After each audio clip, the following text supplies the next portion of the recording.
Hello and welcome to my channel. Krishna commented on this during an appearance on The Legal Breakdown with Brian Tyler Cohen. I think this is a real miscalculation if Donald Trump somehow thinks he is going to intimidate or deter Jack Smith from bringing the crimes that are supported by the evidence, Kirshner said. I believe Donald Trump has something else coming. Kirshner made his remarks during a conversation about a slew of posts on Trump's Truth Social platform, in which he disparaged Smith, the special counsel appointed to lead two Department of Justice investigations investigating Trump. Smith will be in charge of looking into allegations that Trump transported secret documents from the White House to his Mar-a-Lago home. The second probe focuses on Trump's alleged involvement in the incident that took place on January 6, 2021, at the Capitol. Jack Smith, nice soft name, huh?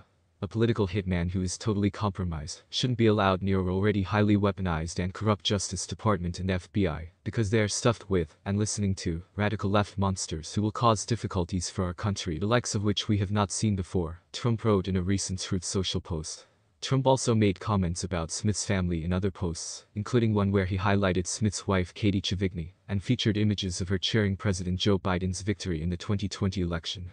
In the interview, Kirshner stated that Donald Trump's threats against Jack Smith's family members would very well support an obstruction of justice case. He is attempting to corruptly obstruct the administration of justice, and doing so is a federal felony punishable by 20 years in prison.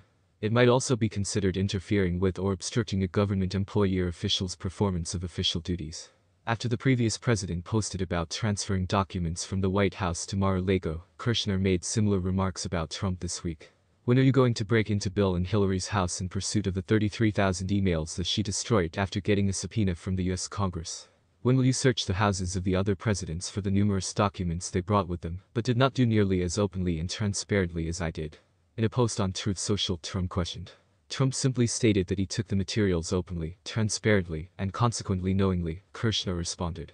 Stephen Chewing, a spokesman for Trump's 2024 campaign, previously told Newsweek that Glenn is a notorious trafficker of wild conspiracy theories and dubious legal analysis. Nothing more could be expected from a clout-seeking MSNBC contributor, in my opinion. Newsweek contacted the Trump campaign for additional comments. Stephen Collinson, a CNN correspondent, claims that Donald Trump has been unsuccessful in delaying or avoiding accountability for his storage of sensitive information at Mar-a-Lago. According to CNN's study, this pattern of futility is reinforcing a key premise of the American legal and political systems. Trump, despite being an ex-president, is not entitled to any more legal deference than the average citizen. Collinson hypothesizes that Trump's early campaign launch may have been influenced by his ostensible conviction that he is still deserving of the protections that were given to him when he was president. Donald Trump's strategy is to wait and use the legal system as a tool to postpone whenever he is being investigated for anything. For him, it works because he is a former president. The question of whether it is conceivable to prosecute or indict a presidential candidate has us all intertwined, according to Jim Himes, a Democrat from Connecticut and member of the House Intelligence Committee, who spoke to CNN. However, it doesn't work in the courts. Himes admitted that he loses in the courts almost all the time to CNN's Alex Marquardt on the Situation Room. Analysts claim that Trump's prior legal strategies are running out of road, and that he is stuck in a pattern of futility. Cloud Palma. Stephen Collinson, a CNN correspondent, claims that Donald Trump has been unsuccessful in delaying or avoiding accountability for his storage of sensitive information at Mar-a-Lago. Even as a former president, Trump is not entitled to any more legal considerations than a regular citizen, according to CNN's analysis. When considered collectively, this futile pattern is reiterating a fundamental tenet of the American legal and political systems.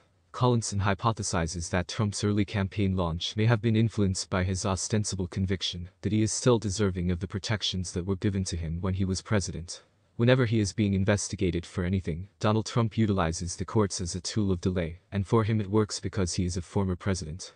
The question of whether it is conceivable to prosecute or indict a presidential candidate has us all intertwined, according to Jim Himes, a Democrat from Connecticut and member of the House Intelligence Committee, who spoke to CNN. However, it doesn't work in the courts. Himes admitted that he loses in the courts almost all the time to CNN's Alex Marquardt on the Situation Room. According to CNN, a lower court reversed a ruling made by Judge Aileen Cannon, who was chosen by Trump, on Thursday, saying that Cannon erred in interfering, since the case did not meet the standards for extraordinary circumstances that warrant interventions in Justice Department investigations.